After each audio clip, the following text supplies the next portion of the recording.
acostumaram com esse ser moreno? Porque eu ainda não, mas deixa eu saber aqui nos comentários se vocês gostaram dessa versão morena. Eu estou morena do filme que eu estou fazendo, estou gravando Mamonas Assassinas. Quero tanto que vocês vejam, gente. Inclusive, eu posso fazer um vídeo sobre os Mamonas. Se vocês quiserem que eu faça um vídeo sobre os Mamonas, sobre tudo que aconteceu com eles, deixa eu saber aqui nos comentários também. Acabou de voar um mosquito na tela. Vocês viram? Mas vamos lá. Hoje a gente vai contar uma história nada leve. Mesmo que o roteiro esteja todo colorido, essa história é zero flores. Essa história é sobre um cara que é um dos piores caras que eu já ouvi falar na minha vida. Mas antes de eu te contar essa história, já pega essa pipoca, prepara seu miojo, dá um like nesse vídeo, se inscreve no canal se você não for inscrito e vámonos!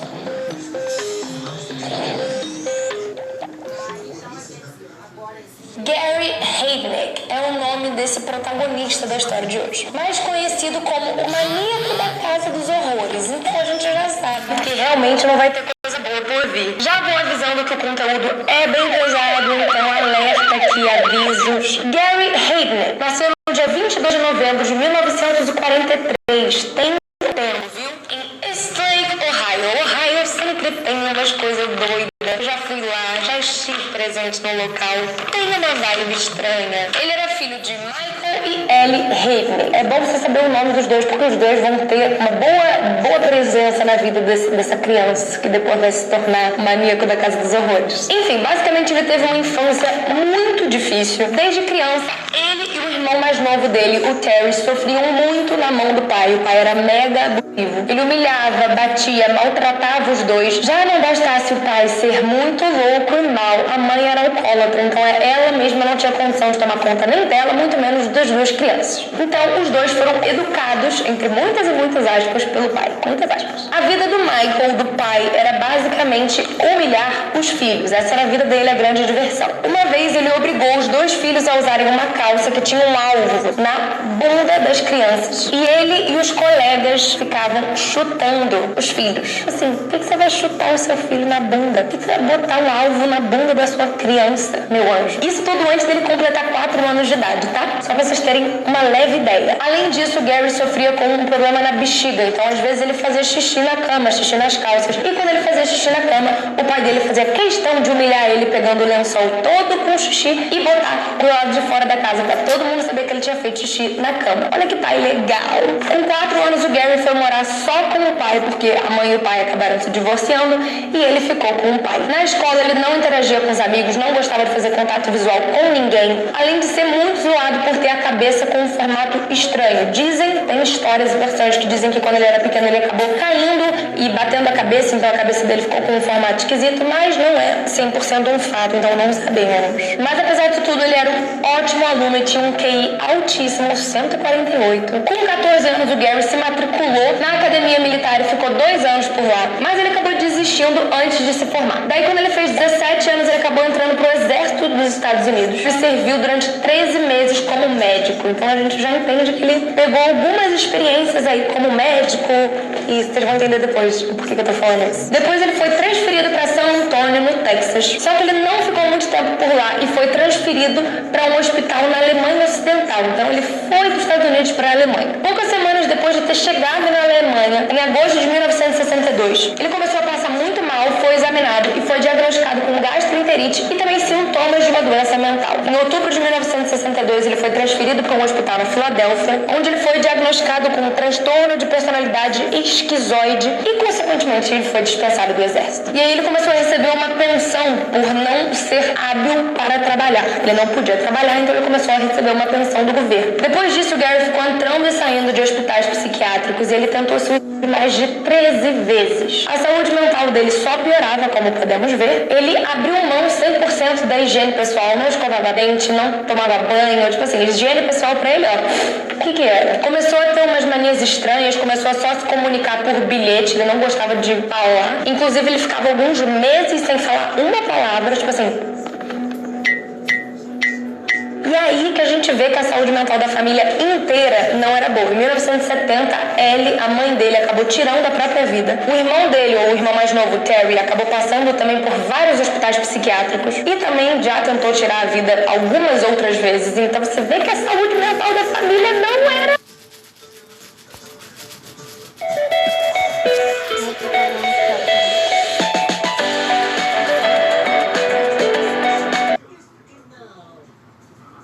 Então você vê que a saúde mental da família não era lá nada boa. Por volta de 1971, algum insano, deu alta no hospital psiquiátrico pro Gary. Então ele pegou o dinheiro que ele já tinha guardado e comprou uma casa, assim, de 3 andares, uma casa grande que ele tinha planejado em botar pra alugar, pra ficar rendendo dinheiro. E aí que fica tudo esquisito, porque em 1971 ele criou uma própria igreja, ele abriu uma própria igreja chamada Igreja Unida dos Ministros de Deus e se auto-intitulou Bispo Heineck. Aí, em 1971, ele abriu uma igreja, né? Em 1978, ele foi preso. Por que ele foi preso? Você me pergunta, tia Fê, e eu te respondo, meu amor. Porque ele estava mantendo a irmã da namorada dele em cárcere privado. A mulher de 34 anos tinha vários problemas mentais e foi violentada por ele várias e várias vezes. Ele chegou a ser condenado pelo crime, mas ele cumpriu a pena em hospitais psiquiátricos. Então, 98% da vida dele era em hospital psiquiátrico. Mas vamos lá, 1983, aos 39 anos de idade, ele foi posto em liberdade. E é nessa parte que vocês vão conhecer o maníaco da Casa dos Horrores, que até agora estava leve. Depois de 2 anos, ele se casou com uma mulher chamada Betty Disto, no dia 3 de outubro de 1985. Só que o casamento dele só ia de mal a pior, porque ele batia na mulher dele, abusava da mulher dele, fazia a mulher dele observar ele tendo relações com outras mulheres. Enfim, era um relacionamento nada bom, era 100% tóxico. O Gary já estava bem alucinado, então a gente não sabe em qual momento que virou a chavinha do surto, mas no dia 25 de novembro de 1986, ele bolou um plano e botou esse plano macabro no mundo. Nesse dia, ele sequestrou uma mulher, grava o nome dela, porque ela vai aparecer daqui a pouco, Josefina Rivera. Isso em novembro, tá?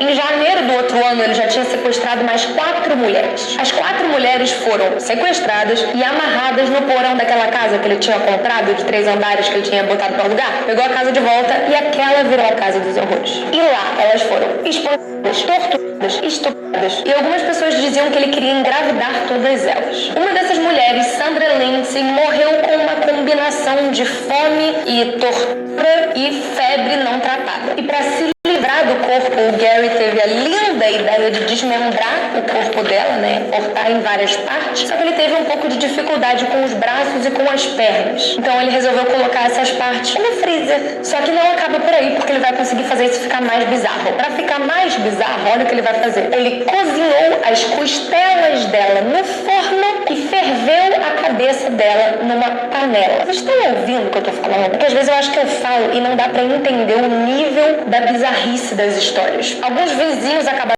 sentindo um cheiro estranho, né? Chamaram a polícia chegou lá e o Gary falou que, eu dormi, esqueci umas coisas no forno, mas foi só um frango que eu esqueci, tipo, tá de boa, nada demais. Os policiais acreditaram. O cara já tinha um histórico criminal, já tinha sido preso, mas os policiais falaram, tchau, Gary. Irmão, não é assim. Depois, enfim, dando um avanço um pouquinho na história, alguns investigadores chegaram a relatar que o Gary moeu a carne da Lindsay, misturou com comida de cachorro e alimentou as outras mulheres que estavam acorrentadas e presas que ele tinha sequestrado. Deu essa mistura de carne humana com ração de cachorro e deu para elas comerem. Gary torturou as vítimas dele de uma maneira muito cruel, como por exemplo, certa vez ele cavou um buraco nesse porão da casa que ele tinha, colocou 3 meninas que ele tinha sequestrado dentro desse buraco, jogou água dentro e aplicou uma corrente elétrica nas correntes que amarravam as mulheres, e uma delas, chamada Deborah Dudley, acabou sendo eletrocutada até a morte. E o corpo dela acabou sendo jogado na floresta Pine Barrens. Mas não vai acabar por aí. Dia 18 de janeiro de 1987, o Gary sequestrou outra menina de apenas 18 anos de idade, chamada Jacqueline Askins, e assim como todas as outras vítimas, Gary pegou uma chave de fenda e esfaqueou, tipo assim, não esfaqueou porque não era uma faca, mas ficou furando os ouvidos dela. Não só o dela, mas das outras meninas com uma chave de fenda. Imagina, chave de fenda entrando na sua orelha. Falei pra vocês que esse vídeo não era leve. Dia 23 de março de 1987, mesmo ano da última moça que foi sequestrada, de 18 anos, Josefina Rivera, aquela primeira mulher que foi sequestrada no ano passado, no ano anterior, ele obrigou ela a sequestrar, a ajudar ele a sequestrar outra mulher, chamada Agnes Adams. Só que no dia seguinte, ela, a Josefina, conseguiu convencer o Gary a soltar ela pra ela, enfim, ver a família, falar que tava bem, e depois ela ia voltar e tal. Ela contou uma história pra ele. E foi nessa hora que ela correu pra casa do namorado dela e contou toda a história do que tinha acontecido do que estava acontecendo, sendo que ela estava desaparecida tinha tempo. A princípio, o que eu não entendi é que o namorado dela duvidou da história. Ele ficou tipo, não é possível. Como assim, meu irmão? Tô te contando o que aconteceu, você não vai acreditar? Tipo, eu fiquei um pouco irritada com o namorado dela. Mas depois eles acabaram ligando pra polícia e o Gary foi preso, julgado por assassinato, abuso e outras acusações que a gente não precisa comentar aqui. Se vocês quiserem pesquisar, vocês pesquisem, mas já chega. No julgamento ele tentou alegar insanidade inúmeras vezes, mas não colou. Ele tentou tirar a vida dele novamente várias vezes durante o julgamento, mas ele também não conseguiu. E Gary Michael Hedniken foi julgado, condenado e executado por injeção letal no dia 6 de julho de 1999, sendo a última pessoa morta pelo estado, no estado da Pensilvânia. Então ele foi a última pessoa a pegar a pena de morte. Mas enfim, gente, essa é a história, esse é o ser humano, talvez um dos piores seres humanos que já pisou na Terra. Deixa eu saber aqui nos comentários o que você achou dessa história, qual parte que foi mais louca pra você. Manda esse vídeo pra uns 3 amigos, fala, cara, olha esse vídeo, vê esse vídeo. A gente tá quase batendo 3 milhões de inscritos, eu tô muito feliz, obrigada a todo mundo que é inscrito aqui. Então vamos bater 3 milhões de inscritos, manda esse vídeo pra todo mundo.